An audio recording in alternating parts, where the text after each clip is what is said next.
Pilot tells black girl to stop pretending. She's rich freezes when her name appears on the jet side. Have you ever heard a single remark that instantly changed the way you saw someone? A casual comment that revealed a hidden prejudice only to backfire in the most dramatic way possible.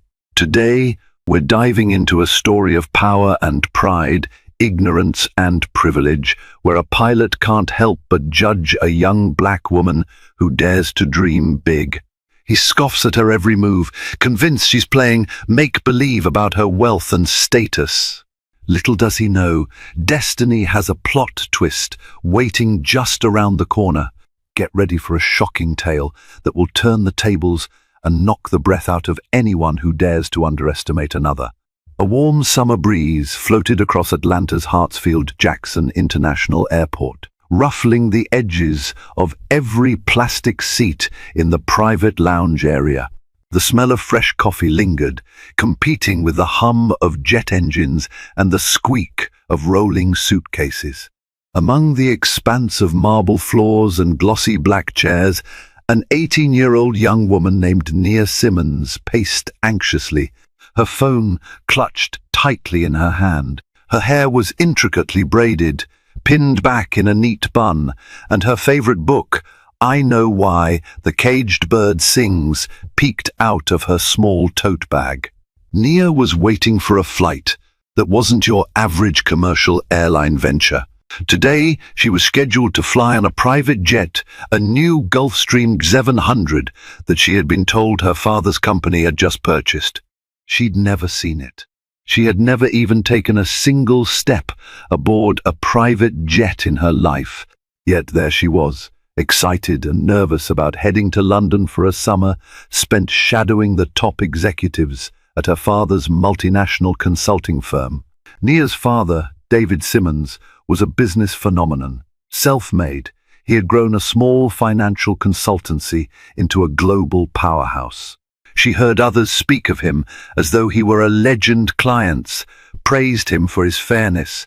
Employees adored him for his empathy. Despite his success, he'd never turned into a cold corporate figure, but stayed humble and quiet, still remembering his roots in a struggling neighborhood of Chicago. He had insisted that, until Nia reached 18, she would experience a normal life. No diamond shoes or extravagant parties, no chauffeured rides to high school. The plan had been to ground her firmly so that she would comprehend both the privilege and the responsibility of wealth. So Nia spent most of her life just like anyone else. She'd attended a public school, participated in extracurriculars, had chores at home, and babysat the neighbors' kids on weekends. She was grateful to her father for teaching her the value of hard work and empathy. Yet even with her relatively normal upbringing, she couldn't help but be aware that people sometimes looked at her oddly when they discovered who her father was. On a few occasions, she'd endured not-so-subtle comments about whether she belonged in certain spaces or was just faking it. The remarks stung every time. Still, she persevered, knowing that soon enough she would be forging her own path in life. Now, as she paced in the posh private lounge, wearing comfortable jeans and a pastel cardigan, she looked around at the sea of high-heeled, suited individuals and felt out of place once again. She silently rehearsed lines for her father's upcoming corporate internship, trying to cultivate the confidence she knew she'd need. If she was going to follow in his footsteps, she had to learn how to walk the walk. But it wasn't going to be easy. After all, the corporate world was notoriously tough, and, as a young black woman, she already had an extra obstacle: cynicism from those who would judge her at first glance.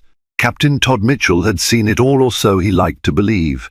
He was a veteran pilot with over 25 years of flying experience, primarily with commercial airlines.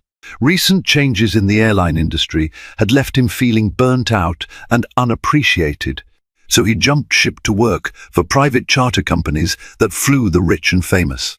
The money was certainly better, and he prided himself on a top-notch safety record and a disciplined approach to the job. But there was a side to Todd that wasn't so admirable. He seethed with resentment sometimes, especially toward the spoiled brats he believed he encountered in this world. Why should they get to gallivant around on Daddy's dime while he had to endure nerve-wracking flights through thunderstorms? He believed many of these wealthy kids were all flash with no substance. He saw them as individuals who had no concept of the value of $1 or the sweat that went into earning it. As Captain Todd headed toward the pilot's lounge, he noticed a slender black girl standing near the reception desk of the private flight area. She looked young, no older than 18 or 19, and her attire was casual. No flashy handbag, no bodyguard, no entourage. Another one trying to play in big leagues she doesn't belong to? Todd wondered cynically. The lounge attendant waved Todd over, pointing to Nia. She's with the Simmons party, the attendant explained. Here to take the new Gulfstream 700 to London. The Simmons party? Todd repeated. He recognized the name. David Simmons was rumored to be purchasing a brand new jet for his business travels. The boss man is supposed to be here, right? Mr. Simmons will arrive shortly, the attendant confirmed. In the meantime, his daughter is waiting. She'll be flying with you today, he nodded, giving Nia a curt glance. She offered a friendly smile, but Todd's mind was already churning with cynicism. He didn't like how casually she was dressed. He didn't like how her braided hair was pinned. He noticed her scuffed sneakers. Rich kids wear expensive shoes, not those battered things, he thought. Todd decided she must be a tag-along friend, or maybe she was fishing for a chance to say she flew on a private jet. Could it be possible that this scuffed-up teenager was David Simmons's daughter? He had never met David or his family personally. He only knew the name because the entire private charter industry had been abuzz about the new 700 purchase. As Todd walked past, he heard her quietly asking the attendant, "Do we have a set departure time yet? I'm really excited, but want to be sure everything is going smoothly." The attendant explained that they were simply awaiting Mr. Simmons's arrival, but everything else was set. Todd interjected, "Maybe you should, I don't know, keep your feet on the ground until the real VIP arrives." He tried to cloak his comment in a casual tone, but the attendant and Nia both caught the condescension.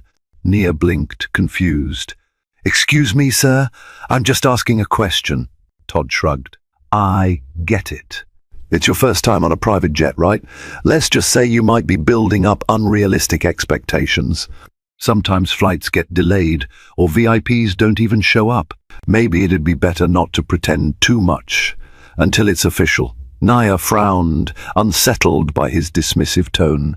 "I'm not pretending anything," she replied quietly, but with a steady firmness. "I really am flying on this jet." Todd forced a polite smile. "Of course," he said, turning on his heel and heading to the staff corridor. Inside, though, he rolled his eyes. Kids these days, he thought, they just can't wait to brag. A few minutes later, Nia settled into one of the sleek lounge chairs. She texted her father, "Dad, I'm at the lounge. Everything okay?" She got no immediate reply. Instead, she found a sudden presence looming over her. Todd stood there, arms folded across his navy blue pilot's uniform. The stripes on his shoulders caught the overhead light. "Listen," he said, "our departure might be delayed. If you're just here to hang around, I'd appreciate it if you stay out of the way. Our ground crew is bustling with preparations." Nia was taken aback. "I'm not in anyone's way," she replied, looking around the not-so-crowded lounge. "Is there something wrong, Captain?" He gave her a scrutinizing once-over. "Are you sure you're with the Simmons party?" She stiffened. "I'm positive," he laughed under his breath. "You wouldn't believe how many times we get star-struck kids trying to sneak onto these flights. They hear about some big name like David Simmons or someone from Hollywood, and then they show up with a sob story. It's a headache for all of us." Nia's eyebrows furrowed in both disbelief and frustration. I'm not sneaking on anything, she insisted. I'm Nia Simmons. David Simmons is my father. Todd froze. Momentarily her tone was sincere and her eyes burned with indignation. Then he quickly recovered, letting out another condescending chuckle. Sure you are, he drawled sarcastically. Don't take it personally, but a man like David Simmons, let's just say I picture a different kind of entourage. Her heart pounded. She'd encountered prejudice before, but this felt especially raw. A different entourage? Look, Captain, is there a reason you think I'm lying? Todd shrugged again. Look, the real big shots come in here with a group of assistants, often with designer luggage that costs more than most people's entire wardrobes, maybe a watch that's worth more than my annual salary. No offense, but you look like you're on your way to a college open house, not a multi-million-dollar private jet flight. He gave her scuffed sneakers a mocking glance. Nia felt heat rise to her cheeks. A swirl of emotions flooded her mind, anger, embarrassment, sadness, but she refused to cower. Are you saying my father's success only counts if I wear certain clothes? Don't twist my words, Todd said firmly. Let's just say I've been around enough to spot fakers. If you're not who you claim to be, you should come clean now. Less trouble for everyone. Nia took a calming breath. Well, Captain Todd Mitchell, you'll see soon enough when my father arrives, she said, crossing her arms. But in the meantime, I don't appreciate the accusations. The tension was thick enough to slice with a knife as Todd stalked away, ignoring the stares of a couple of other travelers in the lounge who'd overheard the heated exchange. Nia felt her pulse throb in her ears. She took another breath, reminding herself, be calm. Dad always says, class is how you handle yourself under pressure. As the hour ticked by, Nia decided to busy herself reviewing company documents her father had emailed her for the upcoming internship. Even though she was anxious, she wanted to be prepared. Yet a nagging worry tugged at her thoughts. Why was her dad late? A second pilot and a flight attendant arrived in the lounge, greeting Todd with friendly nods. They prepared to head out to the tarmac. Todd glowered at Nia one last time before stepping away. The lounge attendant approached her moments later. Miss Simmons, I just received word that your father's flight from New York was slightly delayed. He should be here in about half an hour. Sorry for the inconvenience. Nia offered a small smile of gratitude. Thank you, that's all I needed to know. The moment the attendant walked away, Todd returned. It was almost as though he'd been eavesdropping. Half an hour, huh? He remarked, leaning against the lounge's glass wall that overlooked the busy runway. The posture read as casual, but there was a hint of sarcasm in his voice. Is that what Daddy told you? Because if you're lying, you're about to waste a lot of my time. Nia clenched her jaw. Look, I'm not lying. We have the new Gulfstream 700 waiting. You are the pilot, right? Then you'll be flying me, my father, and whomever else he brings. She mustered all the confidence she could manage. I've been waiting here for 2 hours. If anyone's wasted time, it's me, Todd smirked. Could have fooled me. You don't exactly fit the mold for a girl about to hop on a multi-million-dollar private jet. Where's your staff? No personal assistants? Security detail? Press coverage? David Simmons is a big name. You sure you're not just a friend tagging along for a joyride? Nia shook her head, exasperated. He's my dad, she emphasized again. He likes to keep life simple. No paparazzi, no constant bodyguards in suits. Does that surprise you? He shrugged. I guess I expected more flair, more presence. Nia wanted to say so many things in that moment about his narrow assumptions, about how not everyone flaunted wealth, about how some folks had the decency to keep a low profile. But she knew anything she said would bounce off his arrogance. So she turned her focus back to her phone, hoping this bizarre confrontation would end. But Todd seemed determined to push. You know, this line of work has taught me to sniff out the truth. People come up with all sorts of elaborate acts. If you're not the real deal, best you admit it now before we find out and security escorts you off the premises.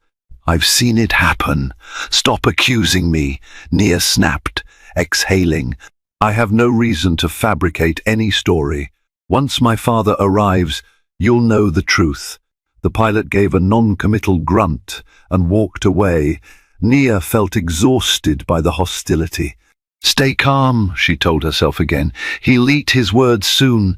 The next half hour felt like an eternity.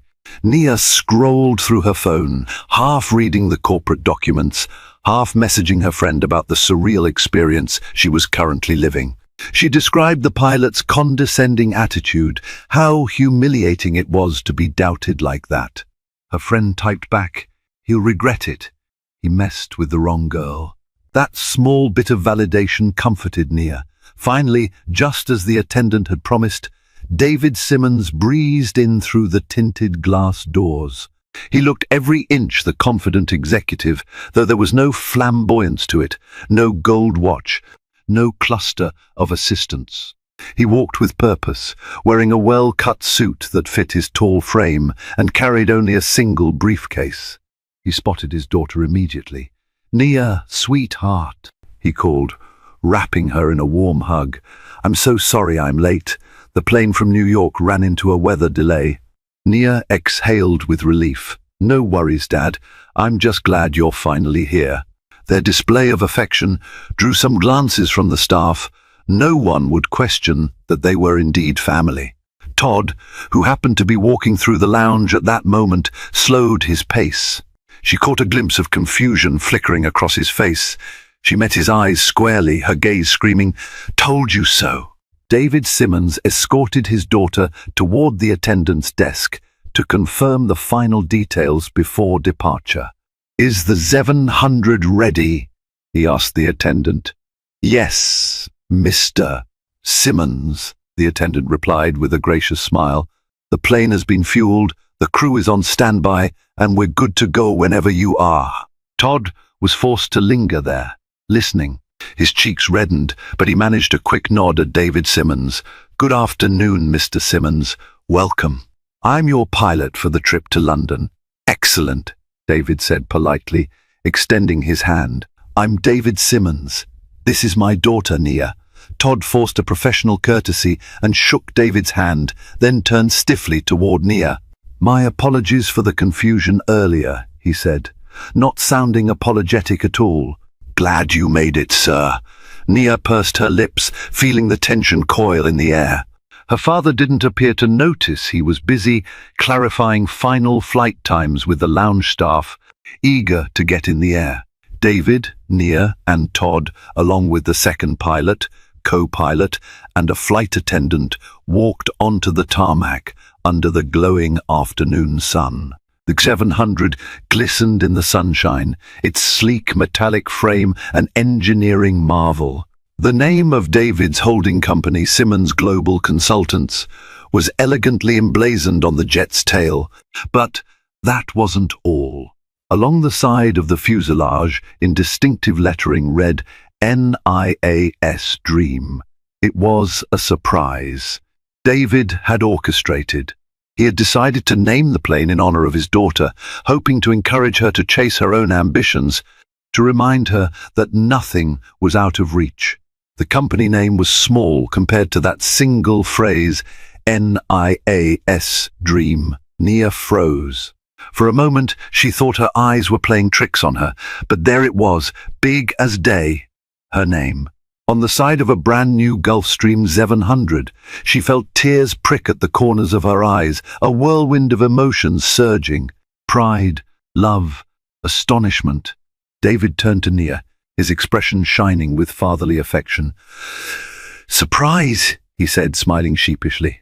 "I know it's a bit extravagant to name a jet, but I wanted something that would remind you every time you board that you have infinite possibilities, and no one should ever make you feel small or out of place."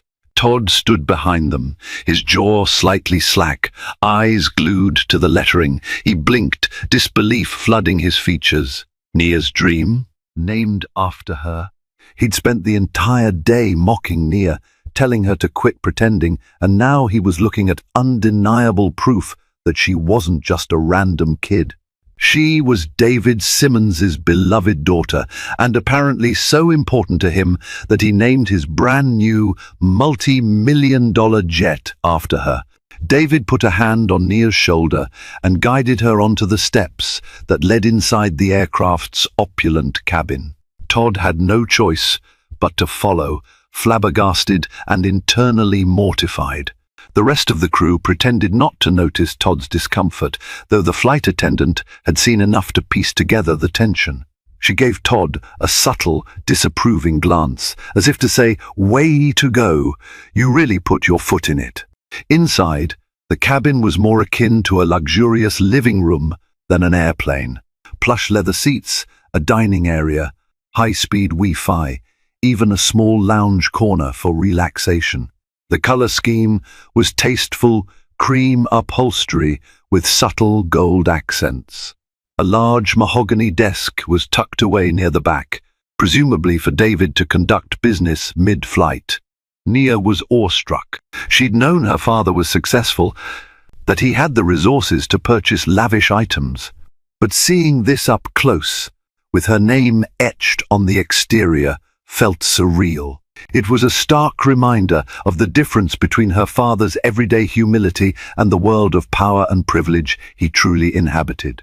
She took her seat, still trying to calm the emotional swirl in her heart. David settled across from her, sending a quick email from his phone about a meeting in London. Meanwhile, Todd busied himself with the pre-flight checks, trying to keep his composure. He offered them the usual safety briefing, voice trembling slightly. David thanked him politely, but didn't notice Todd's acute discomfiture. Nia, on the other hand, could sense Todd's humiliation. She stole a glance at him. His stern face was flushed. For a split second, she almost felt sorry for him. Then she recalled how he had sneered at her earlier, ridiculed her shoes, and insinuated that she was an intruder. She let that memory remind her that some lessons come with a bite. The engines roared to life, and Nia felt the gentle press of acceleration as the aircraft taxied and took off. Atlanta receded below them, a grid of highways and tiny buildings. Her father turned to her. "We've got about 8 hours. Might be a bit more if we hit strong headwinds over the Atlantic. Make yourself comfortable." She nodded, pulling out her notes and a laptop to review her internship schedule. But her mind kept drifting to the pilot and how he would handle the rest of the flight, now that his assumptions had been shattered. 2 hours into the flight, the plane cruised smoothly at 41,000 feet. Nia tried to sink into her reading, but she was restless. She wandered toward the cabin's small kitchenette area to grab a bottle of water.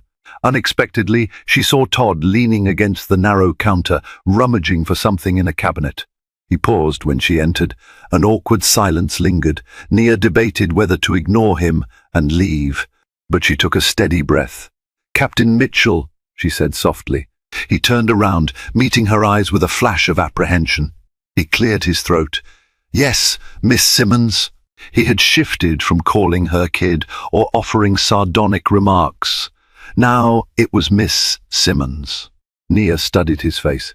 "You have something you want to say?" she asked. "I can't help but notice you were pretty convinced I was lying before." He paused, grappling for words. "Listen, I didn't know," he muttered. "These private flights, they attract all sorts. I've seen stowaways, con artists. I was just—" she raised an eyebrow. "But you singled me out. Because I'm young, or because I'm black, or because I wear simple clothes. You assumed I wasn't the real deal." He inhaled sharply, perhaps stung by the directness of her observation. I'm not racist, if that's what you're insinuating," he said defensively. You didn't look the part." Nia felt her blood boil at the phrase. "And what exactly does part look like?" His mouth flapped for a moment, searching for an answer. "You know, fancy clothes, expensive luggage, maybe an entourage. Something more typical for a wealthy businessman's daughter." I apologize if I offended you." She let out a bitter chuckle. "That's quite an apology. I'm sorry if you were offended." "Captain Mitchell, it's not about the clothes or the entourage. It's about the assumptions you make about people before getting to know them." His eyes darted away. "Point taken," he said quietly. "I was out of line. Truth be told, I've seen a lot of nepotism in this business. I guess I'm quick to judge. That's on me." Nia folded her arms. "All right. Well, I appreciate you actually acknowledging it, though it doesn't feel particularly sincere. In any case, we'll be sharing this plane for the next several hours, and I'm going to be flying back and forth quite often since I'm interning in London this summer. So let's keep this professional, please." He nodded uncomfortably. "Understood, Miss Simmons." Nia grabbed her water and left him to stew in his thoughts. She felt a surge of empowerment at standing her ground. The pilot's discomfort was a small victory, yet in truth it was more than that.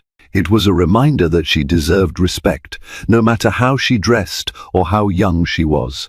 After an otherwise uneventful flight across the Atlantic, the aircraft descended over the patchwork fields and winding roads of England. London's skyline appeared in the distance, a mosaic of ancient spires and modern skyscrapers. Nia felt her heart flutter with excitement. She'd been to London once before with her father, but only briefly. This time, she would spend a whole summer immersing herself in the corporate environment and exploring the city's rich history and culture. When they touched down and taxied to a private hangar, a small team of David's London-based associates stood ready to greet them. The doors opened and a flight attendant laid out the steps. David disembarked first, shaking hands with the associates. Nia followed, blinking in the mild, overcast English daylight. She heard the hush of the ground crew around her and felt Todd's presence behind her as he finished his post-landing tasks. She turned to see him, meeting her gaze briefly. Then he walked away to confer with the co-pilot. She wondered if, from this moment on, he would change how he dealt with people who didn't look the part of the wealthy. Part of her doubted it. Some prejudices are stubborn. Still, as she and her father were ushered into a waiting limousine, Nia let out a long breath. That flight had been more emotionally draining than she'd expected. She was glad it was over, and ironically, it was only the beginning of her grand adventure in London. Settling into London life took a few days. Nia moved into a classy yet understated apartment near the office in Canary Wharf. She marveled at the new environment. The city's constant hustle, the swirl of double-decker buses, the chime of Big Ben in the distance, and the aroma of fresh pastries from corner bakeries. Her father's company, Simmons Global Consultants, occupied several floors in a tall glass building. On her first day, she walked through the doors in a pencil skirt and blouse, determined to look professional. She was greeted by staff with warm smiles and welcomes. She was Mr. Simmons's daughter, yes, but also an eager new intern. In meeting after meeting, she absorbed everything: marketing strategies, data analytics, client relations, even how to handle cross-continental conference calls at odd hours. Her assigned mentor was a sharp-minded woman named Priya Mehta, a senior executive at the London office. Priya was straightforward, patient, and seemed genuinely excited to show Nia the ropes. "We'll rotate you through different departments," Priya explained on the first day. "We want you to get a feel for every facet of the business. You'll be shadowing me for the strategic projects, but you'll also spend time in finance, HR, and marketing." Nia nodded, thankful for the thorough approach. She wanted to understand the business from the ground up, just as her father had done. In the evenings, David and Nia would share dinner, discussing her experiences. It felt more like they were colleagues than father and daughter sometimes, but she cherished that dimension to their relationship. Meanwhile, Todd Mitchell's insulting behavior lingered in the back of her mind like an annoying thorn you don't quite forget. However, Time moved on, and Nia's summer grew busier. She occasionally flew back to the United States for weekends or to other European cities for client meetings. Each time she traveled on Nia's dream, Todd was often the pilot. He'd grown careful, guarded, no longer openly hostile, but definitely not friendly. Nia found it easy to keep interactions short and to the point. Little did she know, Todd's resentment was brewing. That initial humiliation he'd experienced in Atlanta had only festered. Every time he saw the words NIAS Dream on the jet, it served as a reminder of his embarrassing miscalculation. He loathed the notion that he had to pilot a plane named after a teenager he'd once belittled. It was a direct blow to his pride. He might have apologized superficially, but deep inside, he was waiting for a chance to reverse the power dynamic. Midway through Nia's internship, she accompanied Priya and a small team to Budapest for a high-stakes negotiation with a potential European partner. If successful, it would be one of Simmons Global Consultants' largest acquisitions in years, expanding the firm's reach in Eastern Europe. David, who was tied up with other obligations, entrusted Nia to tag along, observe, and learn.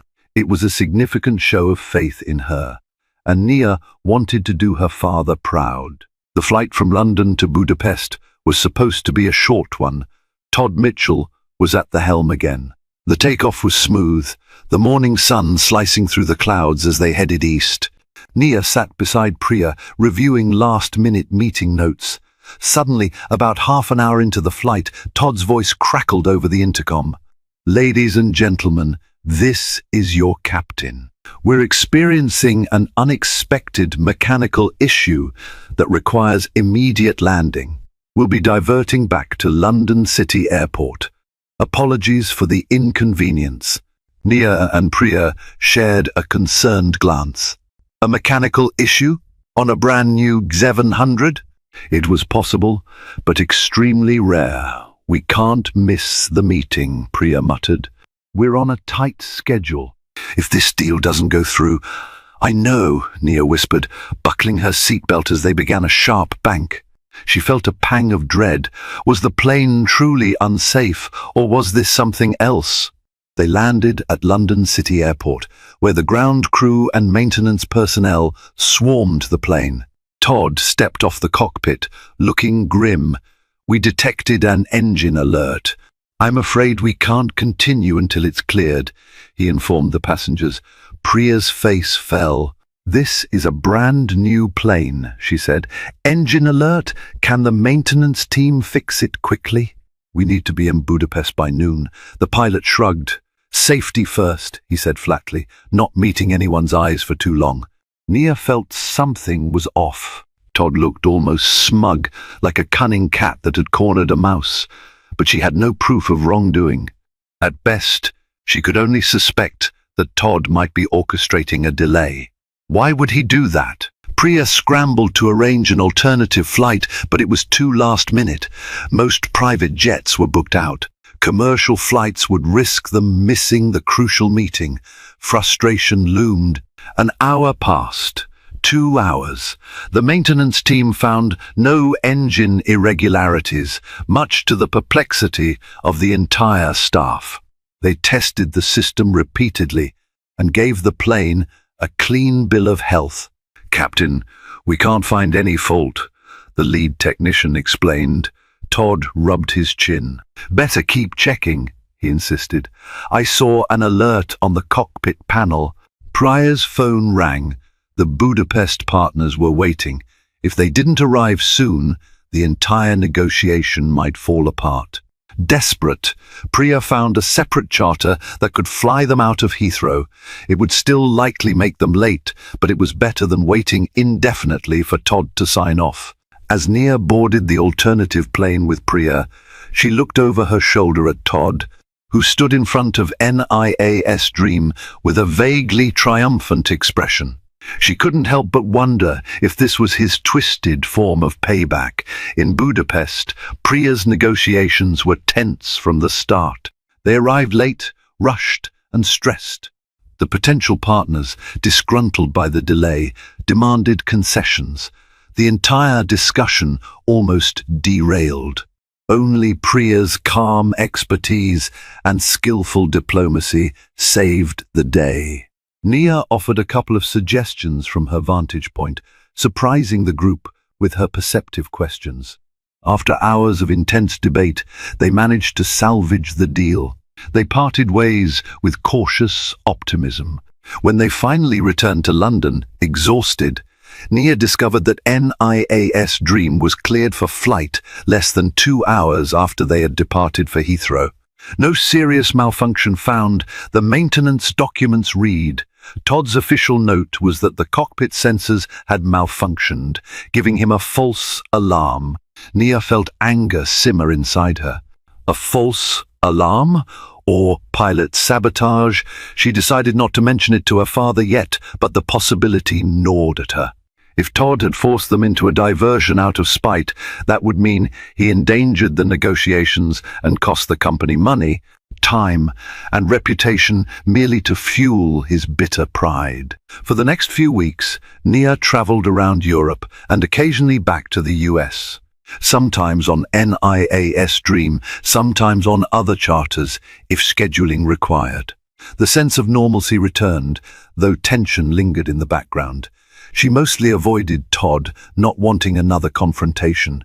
The other pilot who sometimes flew her father seemed polite and professional, but the seeds of suspicion about Todd's intentions grew roots. A second suspicious incident occurred on a flight from Rome to Paris, when Todd again claimed a fuel sensor malfunction that forced a refuel in Milan. Maintenance found no anomalies afterward. The delay caused David Simmons to miss a high-profile networking event in Paris. Still, no one had definitive proof of wrongdoing, and in corporate environments, accusations without evidence often do more harm than good. So Nia and her father quietly collected data maintenance logs, patterns of Todd's technical issues, flight schedules. They began to realize that these malfunctions always seemed to happen when Nia or David had an especially important event. The final straw came one crisp afternoon in late July, a month before Nia's internship was scheduled to end. She and David were set to fly from London to Berlin for a massive tech conference where David was a keynote speaker, and Nia was to give a short talk on youth empowerment and diversity in the corporate sphere, her first official speaking engagement. She'd spent weeks perfecting her speech, planning to highlight the importance of inclusive hiring practices, something her father's company championed. They arrived at the private hangar, only to see Todd and the crew standing by the plane, arms crossed. Todd approached David with a contrived look of remorse. "I'm sorry, Mr. Simmons, but we have a cabin pressure warning that we need to check out." David's expression hardened. "Not again, Captain. This plane has been inspected daily. We just had a thorough check last night." Todd shrugged, feigning helplessness. "Sir, the alarm is persistent. I can't fly like this." "We'll need a full inspection. Might take hours. Could be the entire day if the parts need replacement." Nia felt her heartbeat race with frustration. This time, David decided to push back. "Let me see that alert," he demanded, marching into the cockpit. Nia followed, her blood boiling. The cockpit was silent. The instrument panel blinked with the normal array of digital readings. No glaring red alerts signaled cabin pressure issues. David tapped the screen, flipping through system statuses. Everything read normal. He turned to Todd, eyes narrowed. "Where exactly is this warning?" Todd scowled, leaning forward to punch a few buttons. "It was right here," he claimed, pointing. Yet the panel remained fully green, indicating no issues. David exhaled slowly, his anger carefully contained. "Captain Mitchell, I see no warning." Are you sure you're not mixing up what you saw with another system?" Todd hesitated. Then, in an almost childlike protest, he muttered, "It flickered earlier. Then it disappeared." We can't take a chance with cabin pressure. Nia's chest constricted with fury. She and her father exchanged a knowing glance. This was the evidence they needed. Clearly, Todd was faking issues. David shook his head, stepping back from the cockpit. "All right, Captain, we won't force you to fly if you feel unsafe." Todd's posture relaxed, as if he'd won. "Better safe than sorry, Mr. Simmons," he said. David looked at his daughter, then calmly stated, "Nia, we'll have to find another flight option." She nodded, but inside she was fuming. Todd had pulled this stunt right before her first speaking engagement. If David was late, the entire keynote might have to be cancelled or postponed. She worried about letting the conference organizers down. They scrambled to switch to a commercial flight, though it meant a less comfortable trip and the risk of missing the opening session. Priya assisted from London, booking them seats on a British Airways flight that departed in 2 hours from Heathrow. It was the best they could do under the circumstances. They managed to board the commercial flight with minutes to spare, landing in Berlin just in time. David delivered his keynote with his usual brilliance, while Nia gave her own short speech, albeit slightly rushed. The audience responded with warmth and applause. She had done it. Yet in the back of her mind, the anger over Todd's sabotage simmered.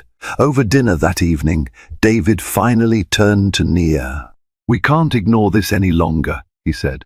"Todd's either incompetent or deliberately messing with us.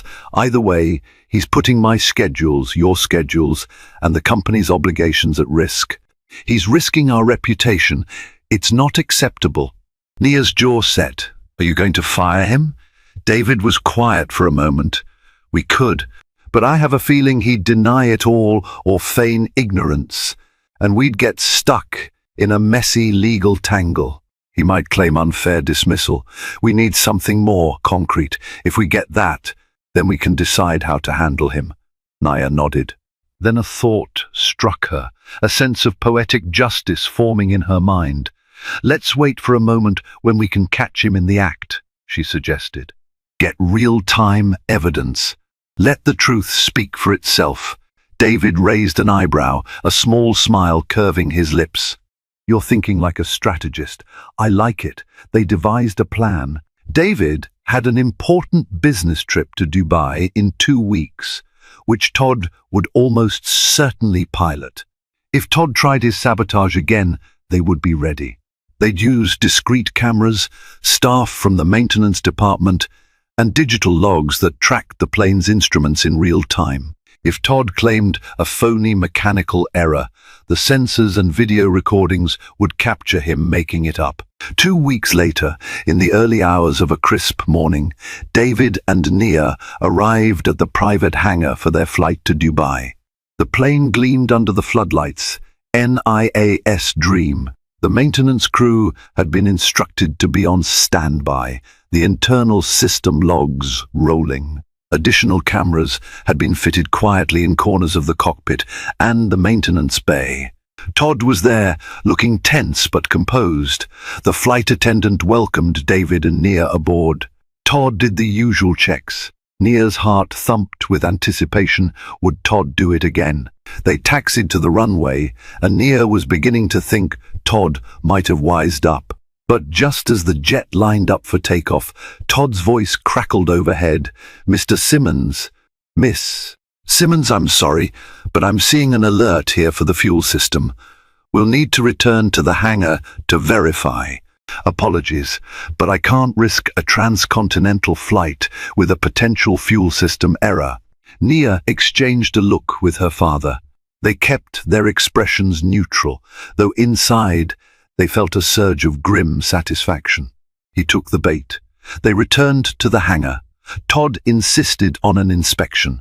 The maintenance chief, who was in on the plan, performed a thorough check as the discreet camera captured every move. The logs recorded each system's status. Unsurprisingly, nothing was wrong. Todd, however, insisted there was an alert. The maintenance chief pulled up the real-time system logs on a tablet, standing beside Todd. "Captain, the system logs show no warnings, no anomalies." Could you point out exactly where you're seeing this alert in the cockpit? Todd marched back into the cockpit, the maintenance chief following, while a small camera recorded them. Todd jabbed at the screen, but no caution lights were active. The chief scrolled through the logs, shaking his head. Captain, according to these logs, there was never any alert. Are you absolutely sure? Beads of sweat formed on Todd's brow. He was cornered. Nia, David, and the co-pilot stood in the cabin, listening. The silence grew thick. Finally, the chief turned to Todd. I'll have to report this. False alarm if the logs show nothing. We can't ground the flight for no reason, especially for something you can't replicate or show proof of. Todd's face twisted in panic, but he forced a smirk. Maybe it was a glitch in the system that cleared itself. The chief gave him a grim nod, as if to say, "You're not fooling anyone." Back in the cabin, David quietly typed a message to the legal department. He had everything he needed. The meltdown was about to begin. Nia watched, her emotions swirling. Part of her hated seeing Todd sweat, but another part believed he fully deserved the consequences for his malicious attempts to sabotage them. An hour later, the legal team arrived at the hangar, accompanied by the head of flight operations. Todd tried to act calm, but the tension was palpable. David faced him with unwavering composure. "Captain Mitchell, we have video footage, system logs, and witness statements indicating you repeatedly fabricated mechanical issues. This is unacceptable. Effective immediately, your services are terminated. The legal team will coordinate any further actions regarding liability for damages you may have caused." Todd paled. He stammered, This is a misunderstanding. You can't just, we can and we have," David said firmly. "We trusted you to ensure safe, efficient flights.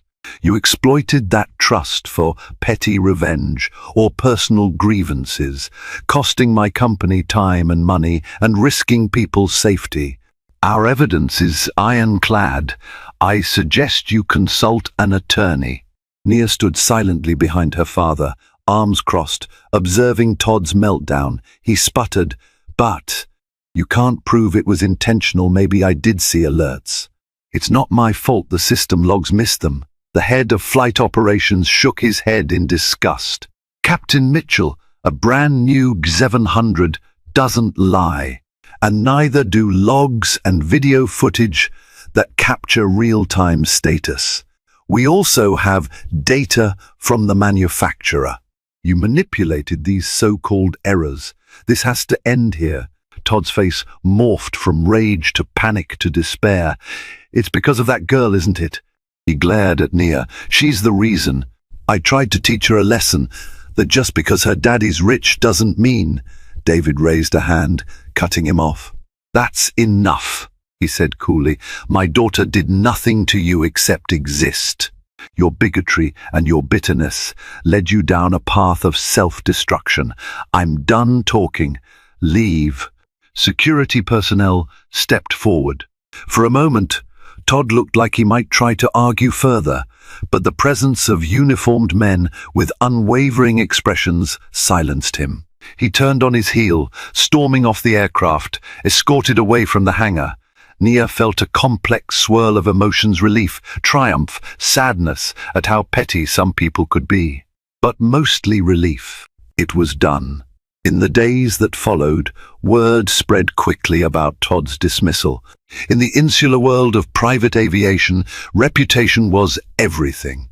Pilots who had soared for decades were only as secure as their last safe flight record.